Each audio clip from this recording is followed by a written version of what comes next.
Okay, hello everyone. My name is Megan Ellsworth here at MetalCoffeeShop.com. I'm so excited. I'm here chatting with my friend Kyle Nurminen for an MCS influencer response for the month of July. Hi, friend. Hi, Kyle. How are you? Hey, Megan. Hey, nice to get with you again. I was excited about this one Yay, I am too. for Okay, so obvious this reasons. month's question, yes.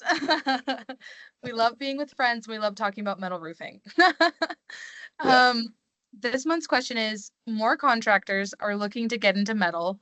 What is your advice for adding metal construction to a contracting business? At first, I kind of wanted to figure out a way to break this down. I kind of got it broken down into like a three-part answer here. And I think the very first thing that any company needs to take a look at, and please don't take offense, I'm not telling anybody how to run their company here. But if you've ever heard of the book, did you ever hear the book From Good to Great by Jim Collins? Actually, no, but maybe I should read it. It's a review of what people, the companies like the Walmarts versus, their competitors, how do they go to great compared while their other competitors just kind of stay good. And there were two main things: level 5 leadership versus level 1 or level 4. So level 4 leaders more about themselves, level 5 leaders more about the company as a whole. And they all did this. And then the level 5 leaders made the first move that they made when they got in there is fine tune the process to what we're good at. There's so many roofers out there that want to do everything for everybody. Don't get into metal because you just want to do everything to everybody with everybody. So that leads into my first point is what is your market now? Like, what is your niche? What are you best at? Because metal spans the whole spectrum and people don't realize that. And even to do all metal is difficult. I mean, we typically don't do 5V. We can offer it, but it's always easy for our crews that do high-end architecture on large standing seam to go down to 5V. But you know what? We could still make mistakes because they're just not used to doing it.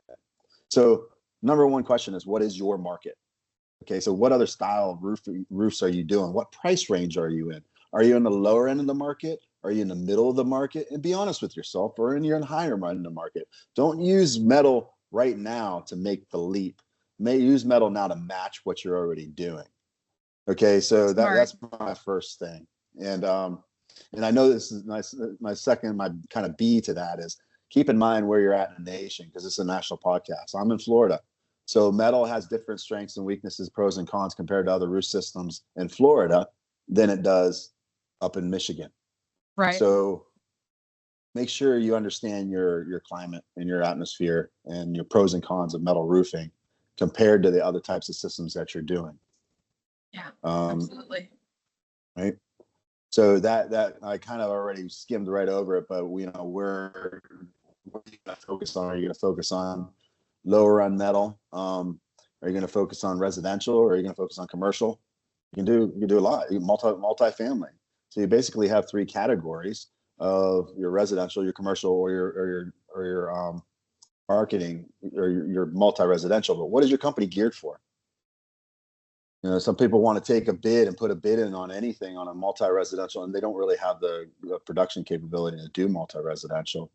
Commercial roofers don't really have the account management tools, or CRM's not even set up the same way for a commercial roofing company as it is for residential. So if you're just thinking about doing metal on the residential side only, kind of start, I don't know. I wouldn't try to use metal to move your company off of step one. That's really good advice. I get yappy. I say too much sometimes. So. No, that's perfect. I think that was perfectly well said, because it's sometimes, it's nice to have advice where it's just step by step.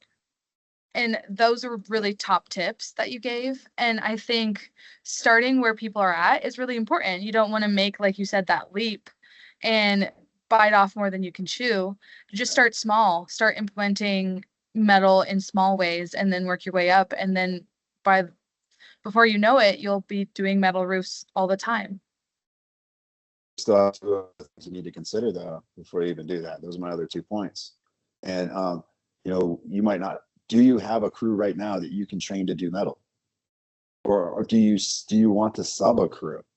Total Roofing inquired we took on the name the Metal Roof Experts. 50% of our business is installs for other companies that don't have install crews. There are companies out there that will do really good installs for you to get you in the market. Yeah. You might not take as much of a margin on it, but you might make that up in volume, especially even if you're at the lower end of the price range. You may make it up in volume and have somebody else sub that. So, but then again, there's a smaller projects usually. But if you're multi-residential lower end, like putting 5V replacing shingle, you can use an installer to slap that down. But it doesn't take long for you to get somebody, and you can make a decision from there. How much now at this point, how much of my market is actually going to be metal realistically for what I thought I was going to fit into my current portfolio and where I'm at in the market. And is it worth now hiring a crew? Can I retain a crew? Can I keep a crew that's specialized? Can I give them enough work to keep them moving on metal all the time?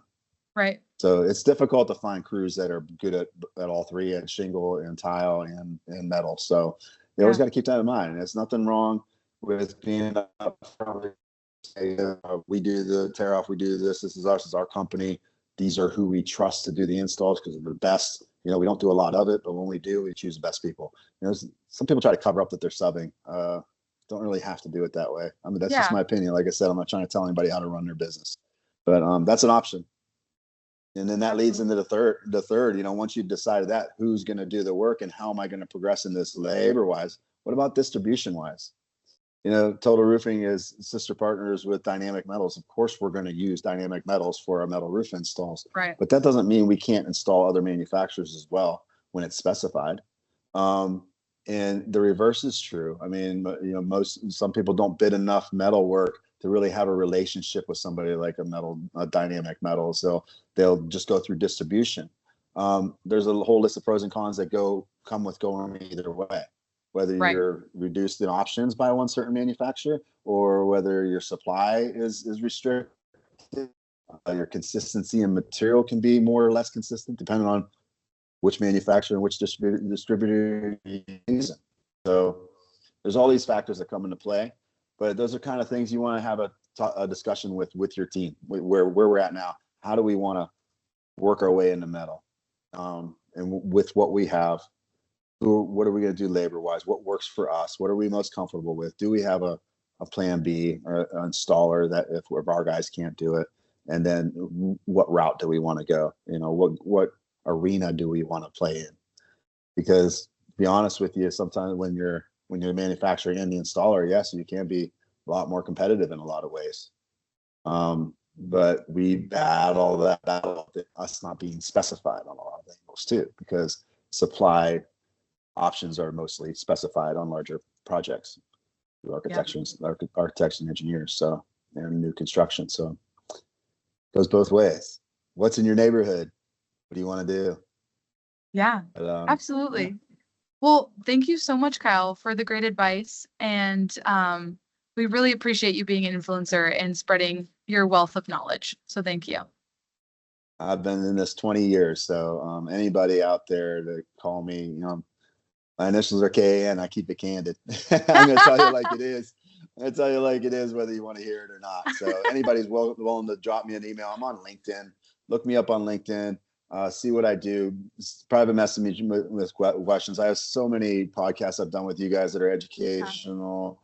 We're not perfect. Every company has its strengths and weaknesses. It's roofing. We're all screwed up. We're all battling the same battles on different levels, strengths and weaknesses. So I'm always willing to put in my 2 cents, and that does not mean that I know any better than anybody else. But this is what Roofers Coffee Shop and Ask for Roofers all about, us being a community and helping one another, and I'm always willing to do it.